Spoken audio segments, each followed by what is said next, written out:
They say enjoy the moment. It's hard when you got to look forward at what's next, but this is what I wanted. I gave up on the idea of working for WWE. When I gave up, that's when they wanted me. When you signed with WWE versus now, it's a huge difference. The first big jump was after my match with Finn Balor. After WrestleMania 40, what was that like? It was emotional. Holding the title in my hand, my entire life flashed. I thought I had regrets. No, this is the only way it would have happened. The stuff with R-Truth is so good. He broke me a few times. Backlash in Puerto Rico. Hands down my favorite match just because of what it represented. What's a Gunther chop feel like? It's brutal. You win your first world championship at 41. My best years are still ahead. I want to be in the Hall of Fame. Well, appreciate you making the time. We've been talking about doing this for so long. Yeah, we have. It worked out, so man, I'm happy to do it. How's life? Life looks pretty good for you right now. Weird. Yeah? Weirdly cool, though. And I can't complain. It's like one of those things that's everything you want, and you have it. Yeah. And then it's like a kid in a candy store. You don't know what to pick. You don't know what to do with yourself. It's exciting. Does it feel like at times that it's all coming at you so fast? Yeah. I mean, it has. Like somebody put it in perspective the other day. I've been on the main roster for 3 years. When you really think about all the stuff that's happened in the 3 years, this is wild. So it's a lot being thrown at me. And it's one of those things that they say enjoy the moment. It's kind of hard to when you got to like look forward at what's next and what's next and what's next. You know, every once in a while I'll take a breath and look around and I'm like, wow, you know, but it's one of those things that, yeah, it's a lot. But this is what I wanted. How are you able to appreciate the moments when it's fly into a city, do this show, fly to the next city, maybe you're home for a few days, then it's, rinse, lather, repeat. You just got to, like I said, you got to take a breath and really think about it. Even if it's while you're laying in bed or, just on a car ride to the building or on a bus to the next town or whatever it is, look around and really appreciate, this is a different life, something that you couldn't have even envisioned, but you wanted. And those are the moments that I take to really appreciate it. And every now and then it hits me hard, especially, like I said, when I'm alone and like I have a day home, off, I just really like think about everything and just I'm in awe of everything that's happening around me. Like I don't know how this happened, but I'm happy it is. That night after WrestleMania 40, when you laid in your hotel room in Philly, what was that like? If I'm being honest, it was emotional. I partied with my friends and family afterwards. We had a celebration. It was a great time. But then when I got back to my room, it was kind of one of those things where I was like, what is this? Like, how is this happening? And then just holding the title in my hand, looking at it and just, it was like one of those things, like my entire life flashed, everything I had to go through to get to that point. And it was one of those realizations of, I thought I had regrets. I thought I wish I could do things differently. And then it was one of those things was like, no, this is exactly where I'm supposed to be. And this is the only way it would have happened. When you find success later in your life like that, do you feel like there's a point in your life where you're like, oh man, I just feel like this isn't going to happen for me? Of course. I gave up on the idea of working for WWE. I tried multiple times to get in. And in 2017, when, I got an email saying, there's just nothing for you here, I gave up. And I was just focused on, let me just live a happy life and figure it out, And then they called me, which is crazy how that worked. When I gave up, that's when they wanted me. Wow. And it wasn't like I gave up the dream of wrestling. I was still wrestling. This is when you were with Ring of Honor, yes, right? Yeah. So I was like, I guess I'll just stay in Ring of Honor. And, I get to wrestle. And that's what I wanted to do anyway. And it's cool. And, they have well, albeit small at the time, but it was still a television program. So I was like, hey, I'm on TV. I'm doing what I wanted to do when I was a kid. It's okay. And then here we are, WWE. So yeah, there's many, even in WWE, there was many times that I looked around and seeing everybody and how people, some of them were progressing faster than others. And although it happened still fast for me, there were still times that I wasn't sure if it was going to be like that. And maybe it's cool that I made it, but, this is it.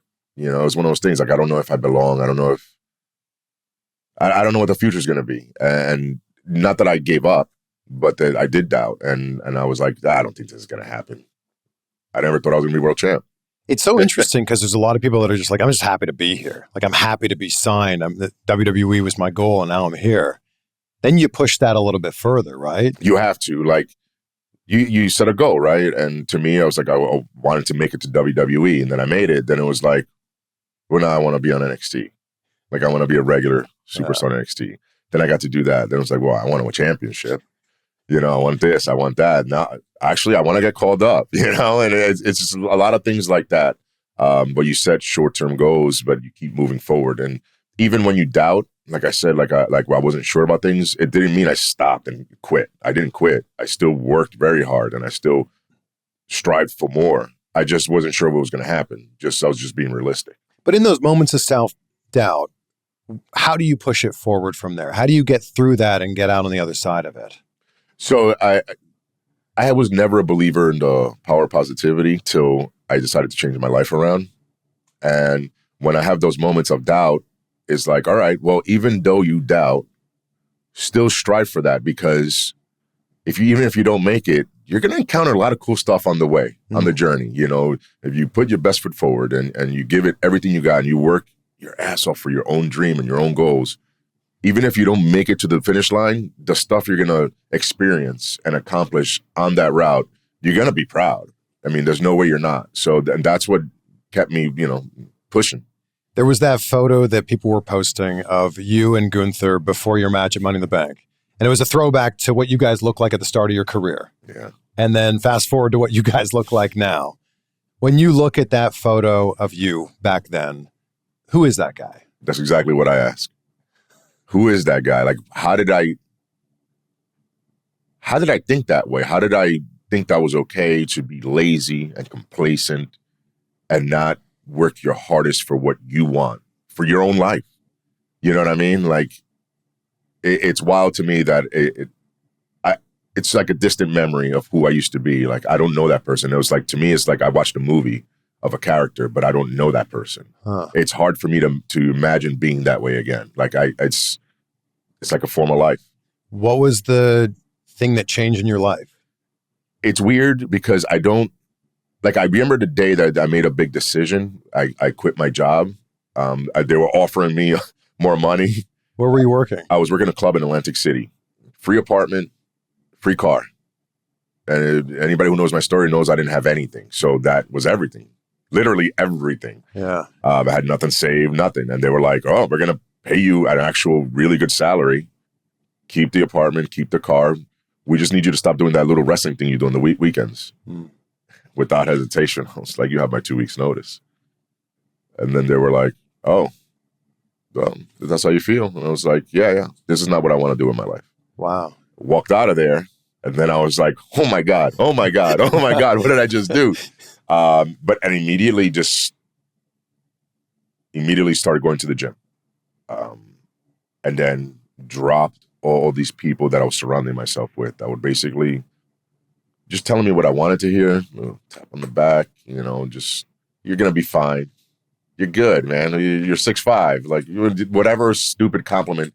And I would be like, yeah, what's wrong with everybody else for not giving me everything, I just dropped all those people, surrounded myself with a different type of mindset. Yeah, it was like a whole 360. I mean, I completely turned my life around. And again, to the power of positivity, I made a decision. I was like, let me give this a shot. I need something to believe in. Let me try. Even though I think it's silly, even though I think it doesn't work, it's not real. And it's crazy how it's not that it's power, it's just when you don't care about the negative stuff, you keep moving forward instead of sitting there, just complaining. Yeah. You just keep working. So more things are going to happen for you. And that's how I saw it. I was like, oh, wow, now there's an opportunity. Now there's this door opened. And then that's how I got a tryout with the WWE in 2014 and 2015. Then that's how I got my job in Ring of Honor. Like things like that. I just kept on progressing, and I lost like almost 200 pounds. I think the biggest thing I want to key in on there is try. And I think there's so many people that are just scared to try because they might fail. It's one of the outcomes could be this doesn't work out, but one of the outcomes is it could work out. Exactly, and that's the fear, right? Like, you're telling me that I tried my hardest, I gave it my all, and I failed. I'm worthless. I think that's what people think. And when I realized that even if you don't make it, it's still cool. Like everything, like I said, like what I was experiencing when the WWE told me no in 2017, I wasn't even crushed. I was like, okay, like I'm happy, like I wasn't like financially set or anything, but I was happy. I was good, like mentally. I was in a good mental place, so I was okay. And then they called me, and I was like, "To see, like, it's crazy how things work." That's why you can't stop, because at the end of the day, at least you'll be mentally satisfied. Like nobody can take away my effort. Nobody can say I didn't try. Like nobody can take that away from me. This episode is brought to you by Rocket Money, and check this out. They saved me $20 on my DirecTV stream bill, and all I had to do was upload a copy of my bill. That's it. They took care of the rest. Yeah, Rocket Money will negotiate your bills lower for you, sometimes up to 20% lower. And this was a nice surprise. I had kind of forgotten about this, and then this email showed up, and I was like, okay, $20 in my pocket. Rocket Money is a personal finance app that helps you find and cancel your unwanted subscriptions, monitors your spending, and helps you lower your bills like they did for mine, so you can grow your savings. You can see all of your subscriptions in one place, so you know exactly where your money is going. And for any subscriptions you don't want, Rocket Money can help you cancel them with just a few taps. Stop wasting money on things that you don't use. Cancel your unwanted subscriptions by going to rocketmoney.com/CVV. That's rocketmoney.com/CVV. Where did you even think that it was possible growing up? You born and raised in Puerto Rico, and then you in New York, yeah. In New York, right? Where do you even think it's possible? It's wild. It's one of those things since I was a little kid. I believed that I was born to do something else, not the norm. Like I wasn't born to do a 9 to 5. Yeah. And I mean Puerto Rican descent, like New Yorker Rican, right? New Yorker. New Yorker, that's it. Yeah. I just knew, like, there has to be something more for me, I thought it was fighting, but UFC was like starting, basically. Yeah. It was still illegal in most places. Yeah. So like that wasn't a future. If who knows if UFC would have been like it is now, right? Do you say fighting because you got in a lot of fights? No, but I did that too. But no, I used to train. My father had a martial arts school. So he was trained in traditional Japanese martial arts. And then he had his own school, and he trained fighters.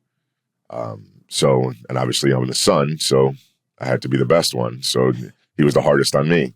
But so I thought that I was pretty good. So I was like, all right, I'll do this. But then there was really nothing to do with it. There's no money. So after I got out of high school, I didn't want to go to school. Like this is not what I'm going to do with my life anyway. That's the way I thought. And I just, bounced around job to job. And then finally a buddy of mine from high school was like, hey, we always talked about being wrestlers. Why don't we do it? And I've told this story before, but it was one of those things that was funny because I had no idea. I didn't know what indies were. I knew WWF, WCW, and ECW. That's it.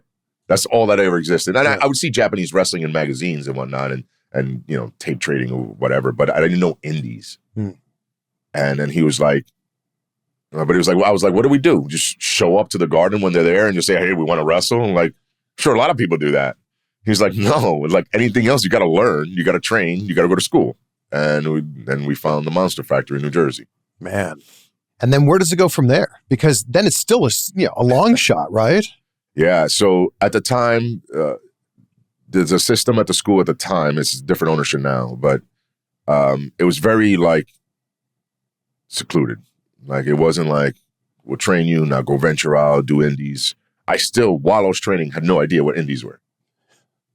And it was basically basic training. I just knew basic wrestling. And I remember when they were going to run their first show in years, like a little indie thing at a firehouse in Delaware. I remember them telling me, they're like, hey, you're going to be on the show. In my head, I'm like, I made it. That's it. I'm wrestling at a stadium. Like, I don't know. Yeah. And they're like, it's going to be at this firehouse. And I was like, man, this got to be a big firehouse. It was not. It was like 30 people. No music, no nothing. I just walked out and I was just like, this is awkward. Just tights and no shirt on. It's just so weird. But then afterwards, I was like, oh man, that was cool. Just the adrenaline and everything. And then I fell more in love with it. And then little by little, I started learning, but I still stayed secluded with the school and just doing their shows. And that's it. So nobody, aside from the same people every month, nobody else saw me. And this went on for years because I didn't know. I didn't know any better. And then until I did. Who were the people that really inspired you when you were watching wrestling growing up? There's a lot. But the main one was The Undertaker. I've never been shy about that one. That was my idol. Watching him, and it wasn't even so much the wrestling. It was just the aura, the presentation, everything that I was like, I remember how I felt. And then that's when I knew, I was like, I need to make people feel this way. I want to be, because I was big into comics, I want to be a comic book superhero or supervillain, where people are that emotionally invested in me. Like even as a little kid, I knew that. Maybe I couldn't articulate it that way, but I knew that. And then, obviously then I saw Razor Ramon, who I legit thought was a Latino. As a little kid, you don't know the difference. Yeah. I'm sure like my dad, I'm sure he knew like this guy was fake accent, but I didn't know. I thought, I was like, yo, he's one of us, Then as you get older, you start, you learn of other wrestlers. Sting was another one. I loved Sting. Still do. Like just the character, especially when he became the Crow. I thought it was the coolest thing. And then Attitude Era obviously happened, and I was in high school. So, Austin, Rock were my favorites. So obviously Taker was always there. Yeah. And then DX, forget it, and I was a Bret fan, but then the NWO took over, and then that was it for me, NWO all the way.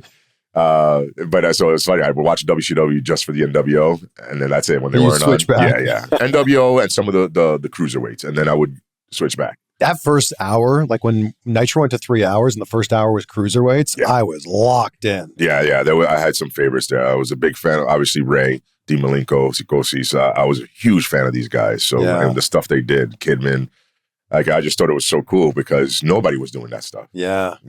Nobody. The closest was ECW, and you could barely see it. Yeah. There were a lot of parts of your presentation that felt very much like The Undertaker. Like there's one where you're kneeling in the ring, the lights on you, like that looks a lot like The Undertaker. Yeah, when they presented that to me, they were like, you're going to play some mind games, I remember Edge wasn't there that day, so this was like showing representation of Edge, just playing mind games with AJ.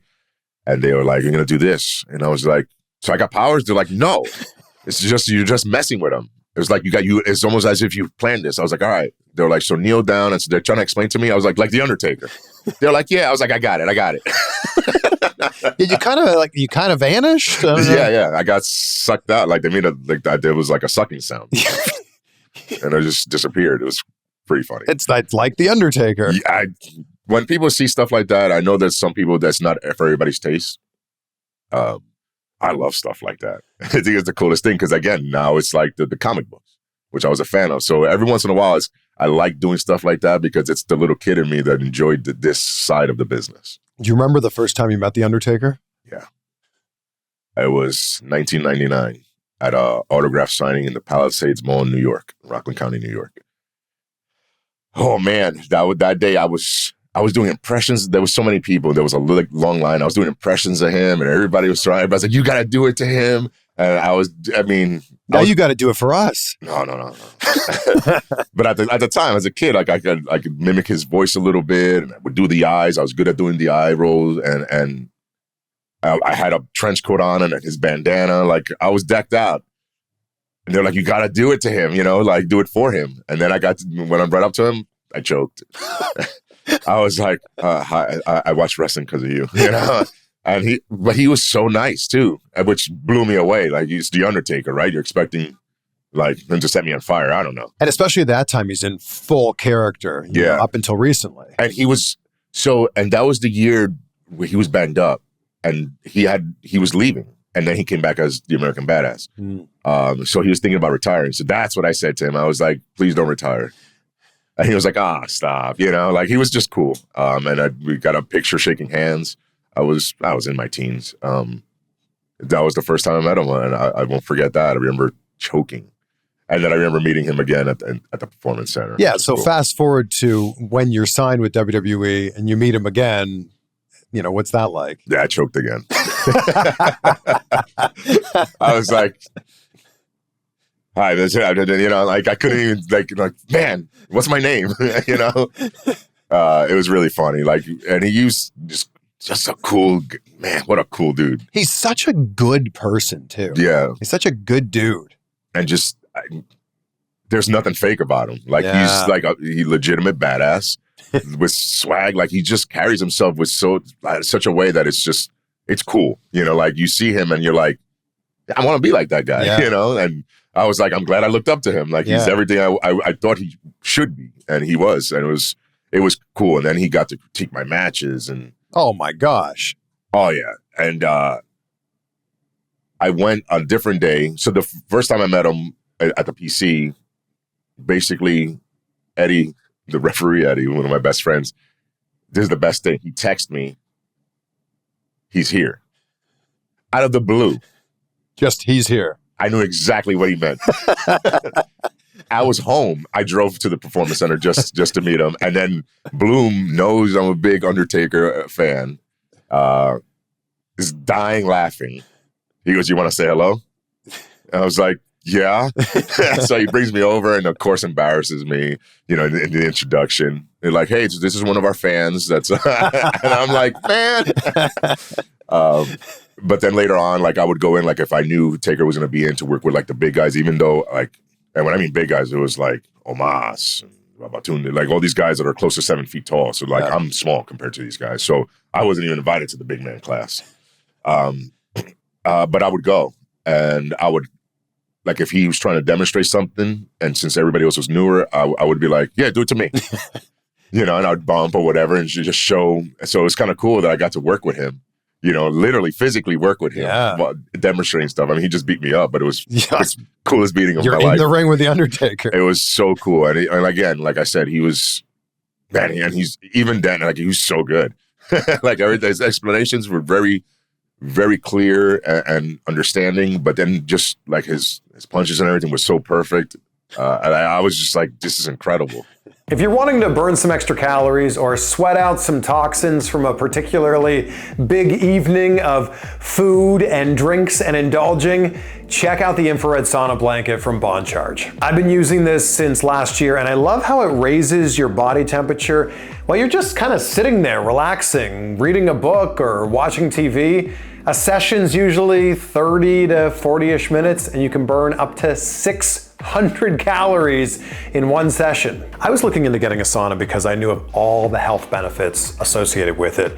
And I knew it would complement the cold plunging really well. I do it every day, like I start the day with a cold plunge and then right into the sauna, so extreme cold, and then into the heat. Then I saw the cost of a sauna, and an infrared sauna blanket from Bon Charge is a fraction of that price.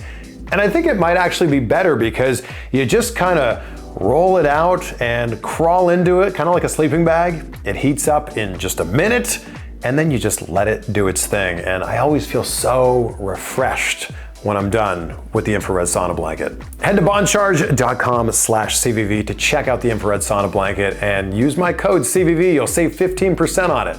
They've got free lightning fast worldwide shipping and you're covered with a 12-month warranty. So that's boncharge.com/CVV and the code CVV to save 15%. When you look at you when you signed with WWE versus now, it's a huge difference. Where do you think that shift started to happen? I think the first, because I've morphed a few times, but I think the first big jump was after my match with Finn Balor In Your House at the Performance Center, just during the COVID era. I don't know. I can't even explain what happened that day. It was just something clicked, and I just let loose. And I remember getting to the back, and Sean and Hunter were waiting for me.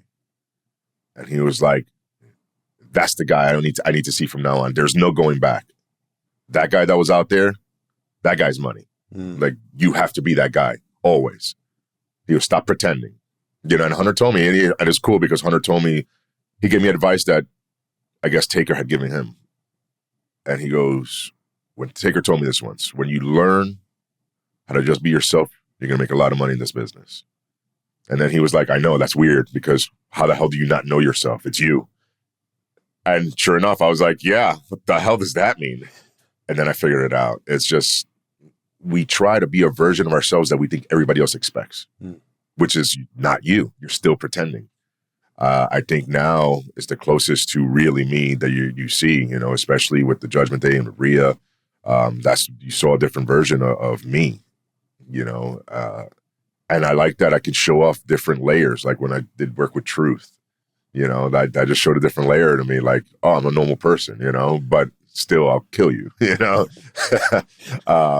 But yeah, going back, it was that moment with the match with Finn Balor. He just brought something else out of me, and then Finn and I became boys after that match, because I was like, oh man, I'd love to do that again. And he was ecstatic about it, and he chose me because at the time I think he was supposed to go into a program with Gunther. The pandemic happened; they just couldn't work, and I think they asked him like, well, who would you like to work with? And he picked me. Wow, and I'm grateful for it. The stuff with R-Truth is so good. Oh, Ronnie. That guy, I mean, look, it goes without saying, at some point we're going to have to team. We're going to have to properly. The guy is unbelievable how talented of a performer he actually, I can't even say he's a performer. That's him. Wow. Because we're in the locker room or backstage, just walking by off camera, and guy has me in tears sometimes laughing. It's unbelievable how funny he is, and just his natural way of being. He's just a funny guy and a really lovable person. So everything you see on TV, that's real. That's why, and it's clear as day that he broke me a few times. Yes. It seems like his goal is to get you to break. You know, when you're on camera. Yeah, I remember Hunter also telling me, like, laughing. You know, Hunter himself was laughing about it. He was like, you have the worst poker face when you're around Truth. And I was like, what am I supposed to do, man? You know, like, he does it to everybody. It is what it is. I really enjoyed working with him. And I almost feel like Carlito was like a different version of that comedy, you know, just bringing a different aspect and a different layer to the Judgment Day.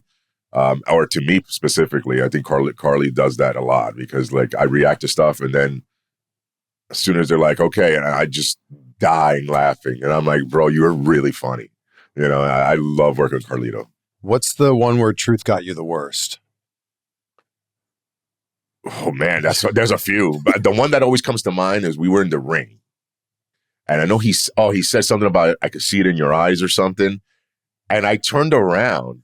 Because I was supposed to be serious. Like, I wanted to be serious in that moment for me. Yeah. Like, I wasn't told to, but I wanted to be serious. So I turned around to laugh, and the cameraman is right there on me. And that's what showed on TV, was me laughing and then turning back around serious. That one always stands out to me just because it was in the ring. But there's a bunch of backstages that I just couldn't have. I couldn't help it. It is what it is.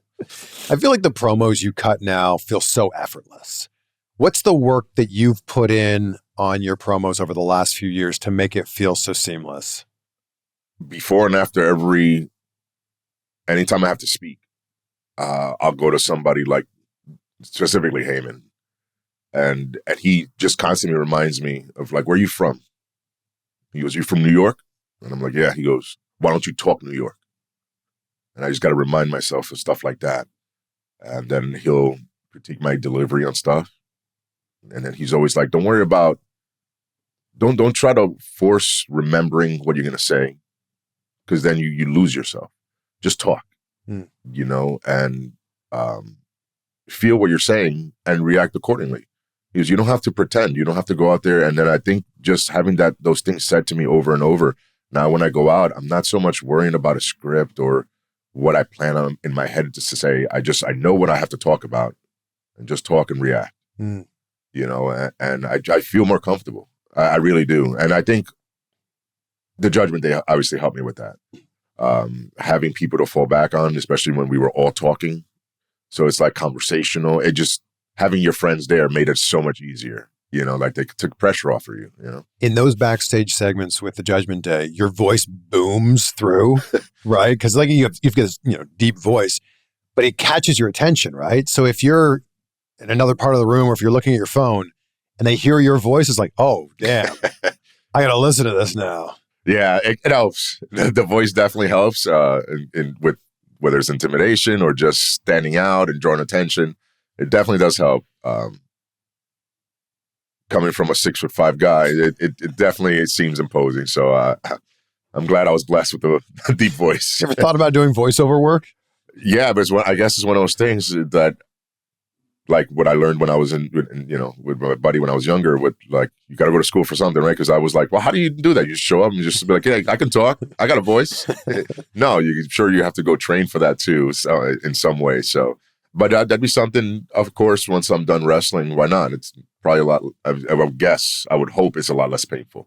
I would assume so. I would assume so, yeah. And that's something you can do till you're 100 years old, too. You're just talking. Yeah.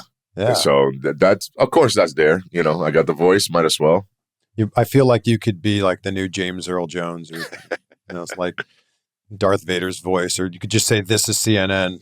That's the big, deep, booming voice. Yeah, we got options. You've got plenty of options, and I feel like it just works so well with the promos that you cut. You're big, you're tall, you're dark, you're intimidating, and you've got the voice too. It all comes together. Yeah, I appreciate that.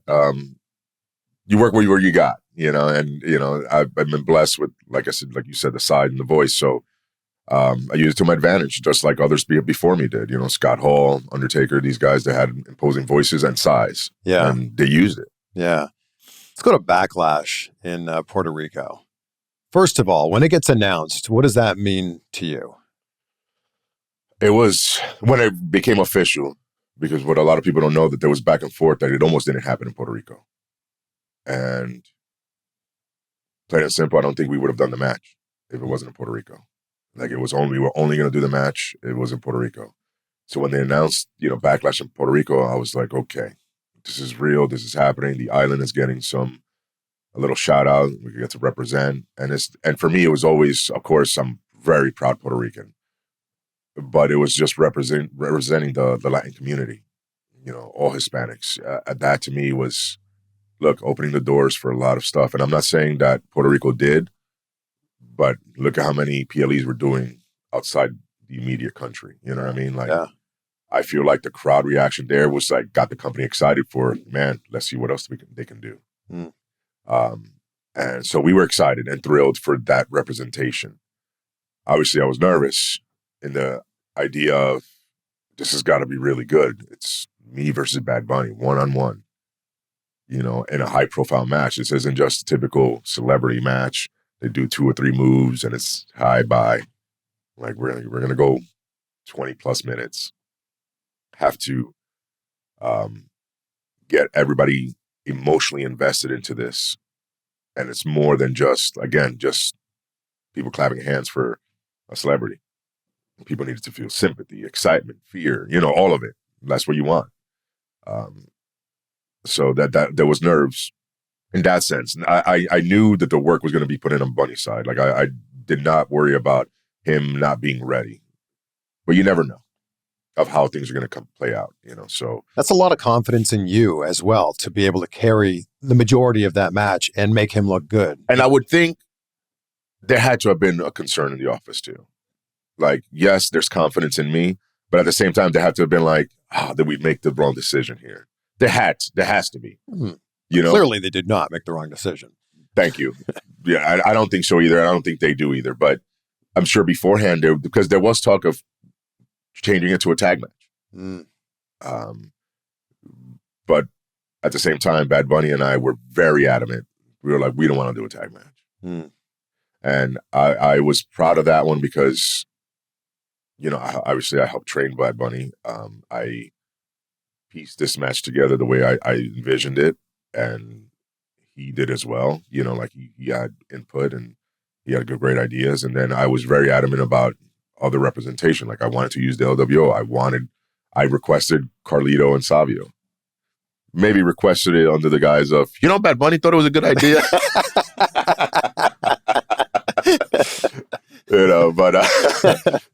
But they added so much, especially for the crowd. Like, it was a cool moment. Like, it wasn't a typical match. So it was like, well, then let's go all out. Yeah. If we're going to do it, let's go all out. And it was great that everybody was receptive, and they thought it was the right move, and clearly it was. I mean, every moment of that match I thought was great. Hands down, my favorite match, just because of what it represented. It was bigger than any win or loss. When you were standing in the ring and his music hits and it's one of the loudest reactions ever for an entrance, what are you thinking? Oh my God. It was overwhelming. Like and I've said this, I never felt a ring like rumble or shake. Like not when you're standing in there, you know, because you just don't feel it. Mm.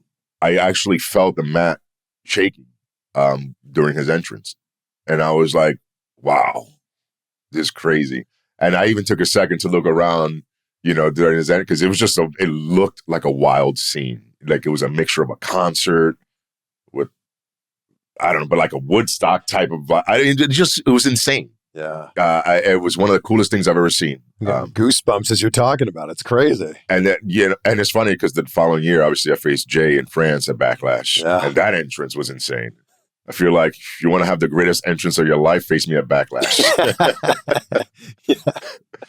Quick time out here. Blue Chew has sponsored this episode, and they're giving you the first month for free when you use the code CVV at BlueChew.com. You just have to pay $5 for shipping. Blue Chew is a unique online service that delivers the same active ingredients as Viagra, Cialis, and Levitra, but at a fraction of the cost and in chewable form. All you have to do is sign up at BlueChew.com. The process is so simple. Consult with one of their licensed medical providers, and once you're approved, you'll receive your prescription within days. The best part is it's all done online, so there's no doctor's visits, there's no awkward conversations, no waiting in line at the pharmacy. This is delivered right to your door so you can turn up the heat in the bedroom. Oh yeah. Blue Chew wants to help you chew it and do it.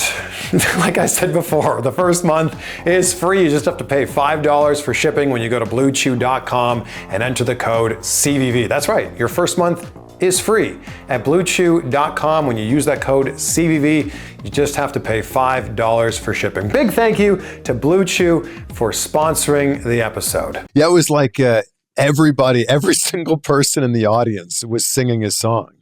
That was incredible. I mean, since then, now it's like common now. You see everybody does sing-alongs. Nobody's saying Randy Orton's theme. And now they do. Now everybody sings it. And I'm sure it wasn't like, I'm sure some did, but not to the scale, just like Cody's song. You know, people do the whoa, and they sing along. But it wasn't the whole song. Yeah. It might be certain parts. Yeah. It's not 100% everybody. This was like literally 100% the entire arena. Yeah. It's the first time I've ever seen anything like that. Yeah. And I think a testament to you and a testament to the hard work that Bunny put in. The match was good. And whenever you put a celebrity in a match, you kind of go, I don't know. Could be fun, but is it going to be good?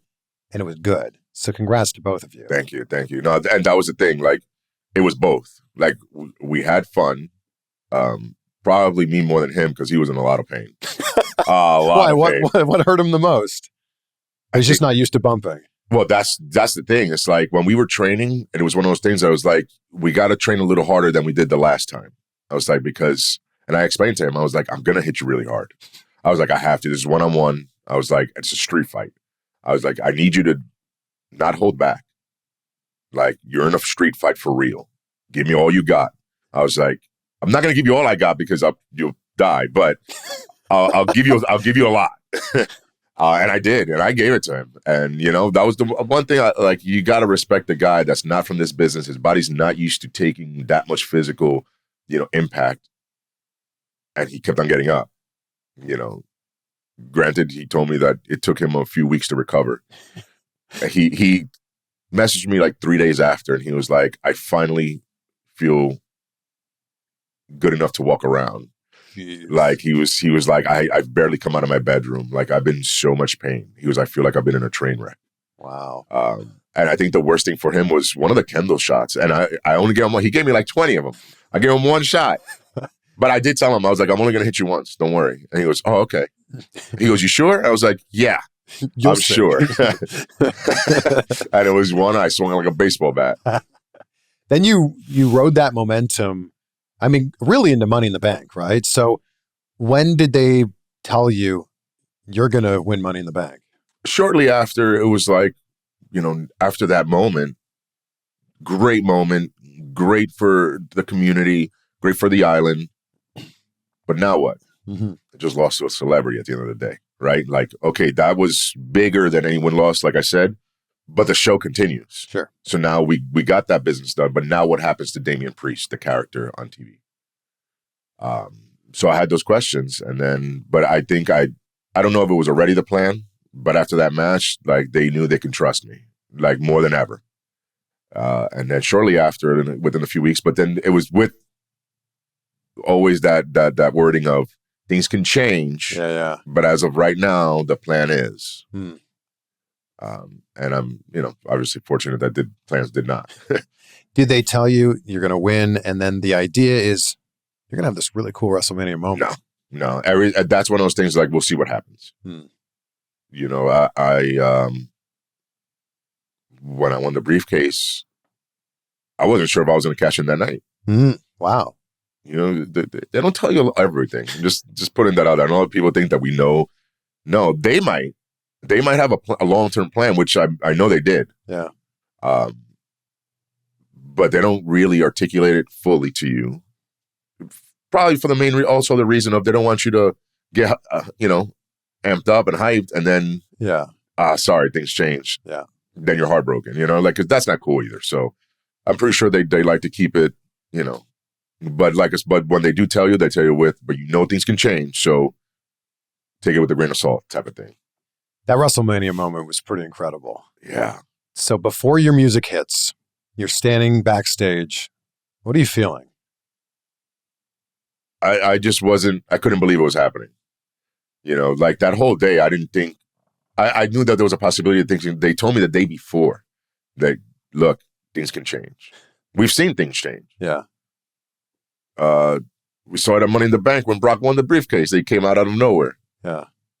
And that was a decision in that day, apparently, from what I hear. So to me, I was like, what if Brock's music hits? Like, I don't know. Yeah. Just anything. Yeah. Or at the last second, they're like, hey, don't cash in, do something or whatever. I don't know. But then a part of me was like, should I just go into business for myself? So like the whole day, I didn't want to have the same conversation with the talent and just everybody in the building of, are you cashing in today? What are you doing here? So I stayed hidden for me, not because I didn't ask me to hide. I stayed hidden for me just because I didn't want to have these conversations. Only like the Judgment Day and Roman, because he saw me in the room. Like very few people knew where I was all day. And then even still all day, I was just settle down, because we don't know if this is actually going to happen till it happens. And that's how I treated it. But then when I went up to Gorilla right before the match started, then it was like, oh boy, is this really going to happen? Oh boy, and then I'm sitting there just watching the match and I'm just trying to stay focused on the match and enjoy the match as a viewer to hold my nerves together. But when that bell rang and I was like, oh, this is happening. And I look around, there's nobody telling me no. I was like, everybody's relaxed. Nobody's coming up to me to be like, hey, change your plans. All right. I'm not listening to nobody right now. It's like, it's over. And that music hit and I was like, oh. Right before I ran out, all I was thinking about was, I'm not going to sprint because God forbid I trip and fall. I was like, I'm going to have a good stride, watch my steps, make sure I don't trip over the mat. I don't want to do the funny around the corner, just comfortable. Yeah. Look cool. Forgot all about that as soon as the music hit. Just jetted down, just went around, almost fell. Like around the corner. Thank God I didn't slip. I hit Drew so hard with that briefcase. And it went flying. I didn't even know where it was. It almost ended up in the crowd. Can you imagine? There goes my cash in. You guys up in the crowd and somebody runs off with the briefcase. So I hit him and it left and I didn't even know where it was. And then it landed in front of me after I took like 5 steps. And I was like, oh, give it to Eddie to cash in. But man, that was when he hit the 3. I just felt so mission accomplished. Wow. That was a cool one. And that's one of those that I took it in. I really I was in tune. Like as soon as the 3 hit, I was very in tune with what was happening. Like I looked, I screamed, I looked at the crowd, I see her. And that was the other thing. the fact that the way they reacted, of course, they were more reacting because everybody wants to see something special, something cool. It's not because they were cheering for me. I understood what it was, but it was still that Philadelphia crowd made it 10 times better than what I would expected because of how they reacted and their energy. They were hyped, and that, of course, now gets me going. You know, so I gotta thank that crowd at WrestleMania for making it extra special. There's a lot of people that think like, oh man, I'm 28, I'm way too old to do this. I'm 34, I'm way too old to do this. You win your first world championship at 41. You're not too old for nothing. No, the world has changed. Like, when they say my age out loud, like you just did, like I'm the same age, so that's why I said it. Reminds me. Wow, I would have never guessed that. It reminds me of like, oh wow, I actually am that age, but I don't think that way. I don't feel that way. Yes, I feel the same way. Maybe I'm because I'm immature. I don't know. That probably helps. Yeah, it definitely helps. But I like when people are like, "Well, how many more years do you think you can do this?" And I'm like, I don't know, a lot. Yeah, because I'm fine. You know, and once I start getting stuff fixed, I'll be even better. Yeah. So like, I don't see any, like, I'm not going anywhere. But I think it's the idea there of like, there's probably a point in your life when you're like, this isn't going to happen anymore, and I'm only going to keep getting older. Well, now you're at a point where it's like, well, I'm a world champion. Life's only going to keep getting better from here. It's gotta. Like, that's exactly the way I'm thinking. You know, I'm not the first to do it. There's guys way older than me that have been able to continuously have success, in not just in wrestling, just in anything that they set their minds to. So I feel like I'm good. Like I have a lot left in wrestling and just entertainment business as a whole.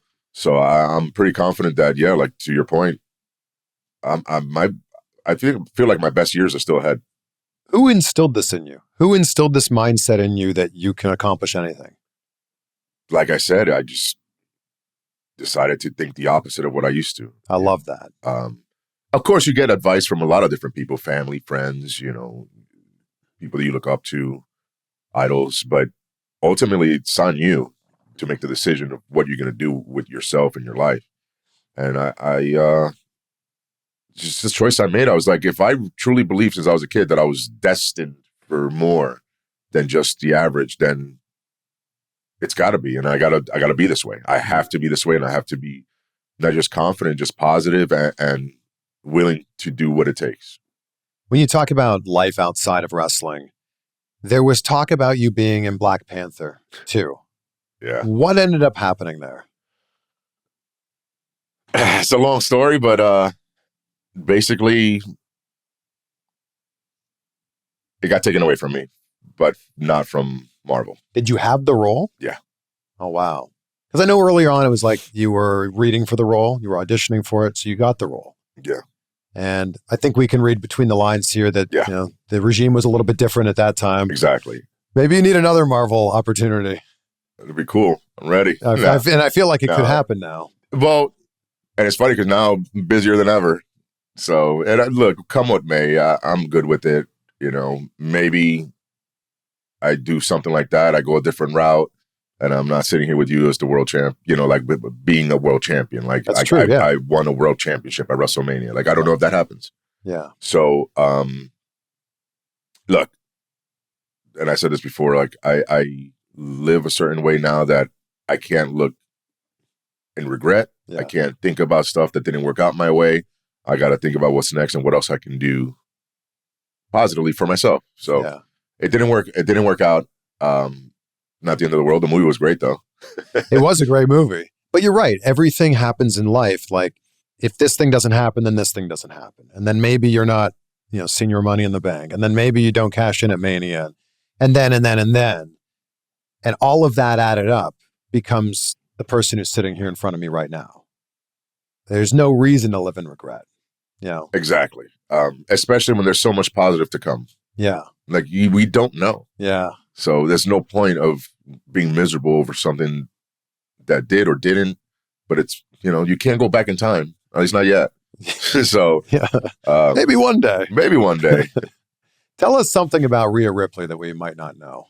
Oh, she's a cornball.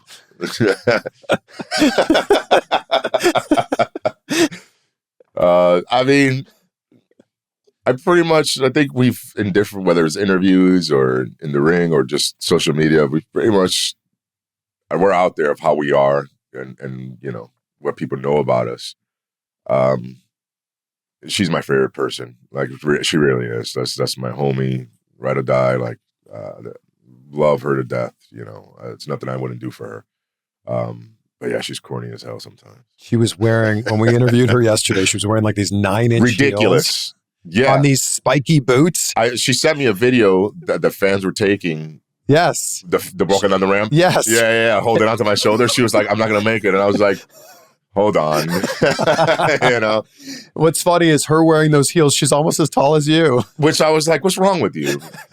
and like, Hunter sees her and he's like, of course. Then he actually told a funny story from NXT.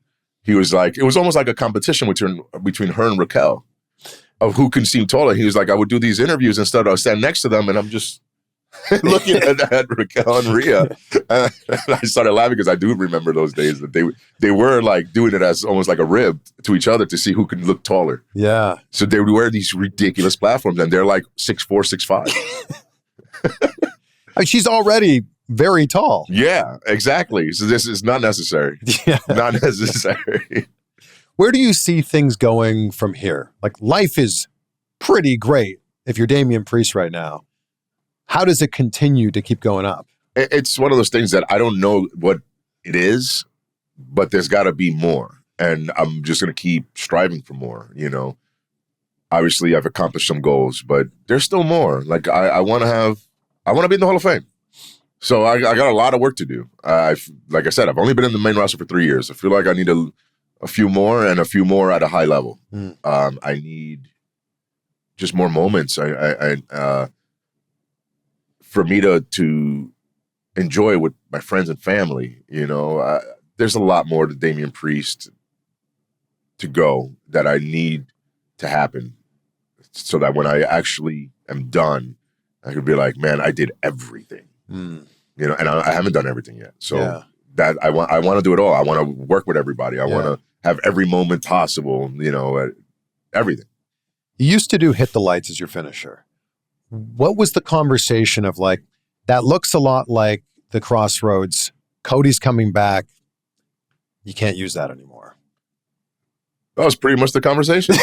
No, actually, they didn't say you can't do it anymore. It was like a conversation of, look, obviously it's a similar move. It's different, but it's still similar. Like, I do it differently, but it's one of those things.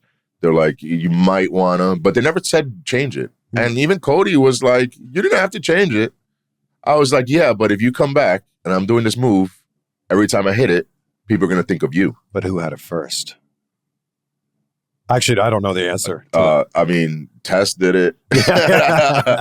So that's also, is it similar to Play of the Day? Remember Elix Skipper used to do that? Elix Skipper? Oh, yeah, that's similar. It's similar, right? Kind of. I mean, I think even Steiner did it. Okay, all right. The move's been done. Yeah. It's a rolling cutter. Yeah, variations of it. Yeah. So, and he has his own twist, the way he hooks the arms and twists back and forth. I would do it more with, taking my arm out and spinning underneath. But it's, at the end of the day, it's a rolling cutter, right? Yeah. So, and I was okay with it, So basically, anytime I face Cody, I'm going to hit him with it. but it's a move. It's not that serious. Like, I think everybody else thinks of it more serious than we do. I really didn't care. I was like, okay, I'll just go back to using the South of Heaven or razors or the flatliner that I do. I wasn't sure which one I wanted to use. Hey, you're like, I've got a lot of moves. Yeah, and I haven't even started doing submissions yet. So which I got a few. But that's a page right out of the Undertaker's book. Wow. Yeah, and I have a different version of a Gogoplata. So okay. But that's what I mean. Like there's a lot of stuff that we can do. Like I wasn't mad. I wasn't upset. Like, I knew it, and I just didn't want people to think of him every time I did a move. You know what I mean? Like, it's one thing paying homage to somebody. It's one thing doing a similar move to somebody who works somewhere else. But when they're working in the same company, on the same show, it's all right. There's got to be a difference. When you premiered the documentary at SummerSlam, what was it like watching it with that audience? Odd. It was although I was behind a curtain watching, it was very uncomfortable. I remember Punk was sitting right next to me, and I would pretend to be on my phone sometimes just because I was feeling uncomfortable with certain scenes. Just whether I was speaking or somebody in my family was speaking and it was emotional parts, I would just pretend like I was not paying attention just because I needed to distract myself. And it was because it was a weird feeling of seeing something about you around a theater full of people and then around some friends. It's not something you're used to. But Punk was super cool with it. He was like, dude, this is so good, you know. He was like, don't feel embarrassed. And I'm like, bro, this is weird, you know. But it was odd. But also, I was proud because at the end of it, it kind of reminds you of your whole journey because it's not something you think about all the time. Like I said, I think forward all the time, like today, tomorrow, next month. Like I'm looking ahead, not necessarily just constantly thinking about what I've been through. Yeah. This was like a crazy reminder, even though I did a sit-down interview about it. But as soon as I was done talking, it was, all right, go about your day. Mm-hmm. This was different sitting there and watching it and then watching clips and pictures and having your family talk about it. You know, I don't really talk to my family about that stuff. So it was a lot. It was heavy. But I was proud at the end of it. And then the reaction to everybody was pretty neat. How did it even get pitched to you that they wanted to do a documentary? So I went to Connecticut to the headquarters for like some other interviews. I think I went to do the bump and do some other content. And then I was just telling stories. And then when I was done, one of the producers came up to me. He's like, I'm not sure if we're going to use this. He goes, but I'm going to show this to some of the execs. And I think this is going to develop into something more. I didn't even know what he meant by that. I was like, okay, like what? Oh, all right, whatever. Just had me come out here, just talk for an hour and then like for nothing. Yeah. But I didn't realize what it was. And then they came back. They're like, remember when we told you? And I was like, yeah. And they're like, okay, so we want to do a documentary on you. And I immediately said no. I was like, no way. No shot. No. I was like, to show my personal side, like my personal life. I show glimpses. Yeah. Like I've talked a little bit about it. It's very, sporadic, like once in a while on social media, I'll post something, but I really don't do personal life too much. I'm Damian Priest. Damian Priest is completely different. But then they convinced me with the idea of maybe somebody who's in a similar spot that you were in can listen to your words and see your journey and it could change their life. Yeah. The moment they said they worded to me that way, I was like, oh, yeah, fine. Like, of course, like if I can inspire, and that was the thing, if I can inspire one person, just one, to change something for the better for themselves, it was worth doing it. I feel like in that promo that you did with Gunther, that inspired a lot of people. He's talking about your upbringing, and maybe it wasn't as good as his. And I think there's a lot of people that see a truth in that and go, man, the way I grew up maybe wasn't that great. Damian Priest is my guy. That's the thing. And that's why I was okay with it. Once it got worded in a certain way and explained, because people can relate. There's a lot more people struggling than there are people that are sad. Yeah. That's just the unfortunate reality of the world. So, but I am one of those not supposed to's. So if I'm here, I'm sitting here with you talking about this right now. Why shouldn't anybody else? It's possible. It's all on us. Gunther really went in on you on that promo. Yeah. It wasn't very nice at all. And I really went in on that right hand. If you see the way he dropped, like that, there's no phoniness in that. To be fair, I may have told him to say that. But it still got me hot when you hear somebody else say it. But it was, especially with the amount of time that we had to put in to make our match at SummerSlam worth, people's interest. We needed to get personal fast and make it intense. And I think we accomplished that. Yeah. What's a Gunther chop feel like? I can't even, there's no explanation. There's nothing you can compare it to. I don't know, grab a frying pan and have somebody swinging as hard as they can against your chest. But like, and it's him, Drew, like these guys, just with these heavy hands, just ginormous people, and they perfected the art of slapping, which is crazy. Right? It's ridiculous. It's brutal. I mean, you see how you've seen it. Yeah. Yeah, it sucks. Yeah. Like, there's no other word for it. It sucks. I hate being marked up like that for like, and it doesn't go away right away. You're just marked up, and you take a shower, it hurts.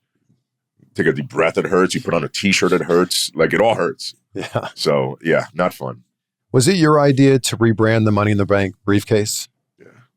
To make it Senor Money in the Bank? Yeah. It's great because everybody knows your heritage, but now it's in front of your face. It's like, okay, we see it. Yeah. After a few failed cash-ins, I was like, it doesn't seem like I'm cashing in anytime soon. So I went and I was like, hey, got an idea. And I presented it as merch. And they were like, great idea. I was like, you do a custom. And I was like, and I want to be called Senor. Like, throw a little difference. Like, did everybody that's had different briefcases had like a thing to it? Edge was the rated R, RVD with his, like, there was different ones. Mm-hmm. I was like, I want to be Senor. It's the first one. It's completely different. And that's why you're always trying to be different, right? And I was like, we'll do purple, obviously, for the Judgment Day. And then they made a mock of it, and they showed me, and I was like, yeah, that works. That looks cool. And I loved it. And I'm glad I was able to hold it for so long now, in retrospect, because I had a cool briefcase that I was able to hold for so long. It also came from the idea, it looked like I was carrying around a giant lunchbox around the airports. It was embarrassing. So that's really why I wanted to change it. And it becomes your carry-on luggage, right? Yeah. Like, it becomes your personal item when you board a plane? Yes. So a lot of times I would put it I would check a bag just so I could put it in my check-in. Gotcha. Even though I didn't need a check-in bag, but I would just... But now you got to wait for luggage, when you land in the city. I feel like there's nothing worse but the than purple that. one, it was a little easier. And then it was, When you're taking a Money in the Bank briefcase through the TSA check-in, when you don't check it, are people like, what? Money in the bank? What is this? Yeah. First of all, it's the funniest thing is everybody's like, you got money in there? I'm like, it literally says in the bank. It literally says in the bank. But okay, let's let that one go. And then like some would be like, money in the bank, manifesting. That's good. Good for you. And I'm like, thanks. You're like, well, actually, kind of. That's exactly what I'm doing. Yeah. But then, is it empty on the inside? Just a contract. But I would put my toiletries. Sometimes, like I wouldn't put my dirty stuff. That was a complaint that they told me from the get-go. They're like, hey, don't be like previous holders that they would put their dirty stuff in here and then just ruin these briefcases. I was like, no, I'm good. Don't worry. Like, I would just put like literally like stuff like that, like toiletries, or take my gear to a show in them. But yeah, I used it. Like, I legitimately used it like a real briefcase. Just I didn't have like paperwork, so I would have to use other stuff. So you just have the contract in there. My sunglasses and stuff like that. That's so funny. Your story is really inspiring, and I'm sure you heard this when you aired the documentary, but there's something about that people can relate to. And just the whole idea through this whole conversation we've had of like, if you can believe that it's true, if you can believe that you can do it, if you work hard enough, you can accomplish it. You can. And worst case scenario, you don't, it's still a great scenario because you would have experienced so many cool things on the ride. Yeah, you're in a much better place than you would have been if you just gave up and didn't try at all. Exactly. Yeah. Exactly. Congratulations on everything, man. Thank you. I appreciate that. And I appreciate you making the time here. I'm going to hit you with the question that I end every conversation with, because gratitude's so important to me. What are 3 things that you're grateful for as we sit here right now? The number one thing is able to help my family. I wasn't in that position before, so I am extremely grateful for that. I am grateful for the fact that I've changed my life around and I live positively and I'm mentally healthy. And I'm grateful for the fact that my story can inspire others to do the same for themselves. Appreciate you, man. Thank you. Pleasure. Thank you.